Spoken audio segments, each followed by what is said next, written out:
Ok, aujourd'hui je te montre comment faire genre le toast le plus efficace à base de foie gras pour les fêtes de Noël. Ah, c'est dégueulasse. Non, c'est très bon. En vrai c'est cool, t'as un truc moins gras qu'avec le foie gras cuit. On lance la recette, team. Pour cette recette, il va nous falloir du foie gras IGP du Sud-Ouest. Évidemment, on est sur un foie gras là qui a été déveiné, tu vois, qui est cru et qu'on va laisser cru. Là, l'idée de cette recette, c'est de vous montrer comment faire un toast de Noël, tu vois, ultra efficace, qui prend peu de temps, avec peu de manipulation. Donc on récupère notre foie gras cru et on va se tailler des tranches assez fines. L'idée, c'est juste de venir assaisonner et cuire légèrement au sel notre foie gras une fois tranché. Il faut de l'eau légèrement chaude, tu vois, pas brûlante mais un petit peu chaude pour pouvoir venir trancher à cru le foie gras de manière délicate. On mouille le couteau, on s'approche de notre foie et on va se faire des tranches comme ça. Tu vois, pas plus épais que ça. On récupère nos anchois qu'on a légèrement séchés. Moi je les ai mis au déshydrateur, mais là juste sur torque, en vrai ça fonctionne. On récupère une partie de notre sel, on met nos anchois et on va venir écraser nos anchois avec notre sel. L'idée étant de parfumer le sel, ce côté ultramarin, ultra iodé. Donc ouais, on n'hésite pas à bien malaxer. Maintenant qu'on a notre sel d'anchois, on vient tapisser le fond d'une plaque. On récupère nos tranches de foie gras, on les manipule délicatement pour pas les casser.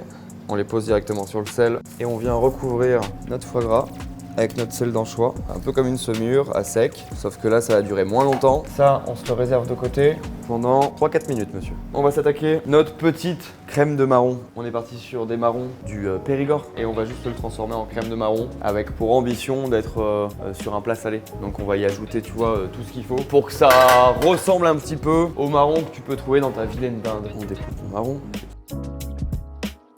Bon, on y met un petit filet d'huile d'olive. Hop, tranquillou, on se récupère un pain. Là, on est sur un pain de la veille. Et on vient se tailler des tranches assez fines. Pour rajouter un peu de fun là-dedans, parce que nous, on adore le fun, on va se rajouter un peu de jus de viande.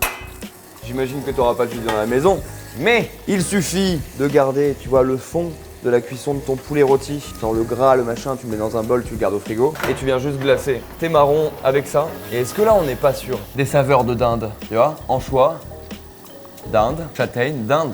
On récupère nos marrons. Là, je les mets dans un vilain pilon parce que j'ai pas envie de venir les mixer et de risquer de rajouter de l'air. Donc on va vraiment les écraser à la main comme ça. Évidemment, si chez toi, tu préfères utiliser de la crème de marron, c'est possible. Le but, c'est de faire une pâte, mais une pâte qui te laisse cette sensation, tu vois, de marron. On veut pas un truc trop mixé, on veut pas un truc trop liquide. On veut vraiment genre cette sensation en bouche. Une fois que tu en es là, tu vois, que ça a l'aspect un peu genre mi-crumble, mi-crème, tu mets de côté. On va pouvoir se dessaler nos foie gras, on va juste les frotter. Allez, on prend un pinceau et on s'enlève tout le surplus de sel sur nos tranches de foie gras. Évidemment, quand on a fait un côté, on fait le deuxième. Hop, juste un petit, pas que ça accroche. On récupère nos petites tranches, un petit coup. Nous, on va se les passer à la salamandre. À la maison, tu peux les passer au four. Une fois que c'est bien sec, tu te les passes là juste sur un petit morceau de sopalin histoire d'enlever l'excédent de gras. Ok, tu récupères ton foie gras, tac, directement dessus. On se met un peu de gel de kaki. Eh mais on n'a pas vu la recette de gel de kaki, bah tu prends du kaki. Okay. Tu fais un vinaigre de kaki. Et puis tu mixes avec un gélifiant. Oui, tu prends de la confiture de figue et puis tu mets dessus. Qu'est-ce que je te dis ?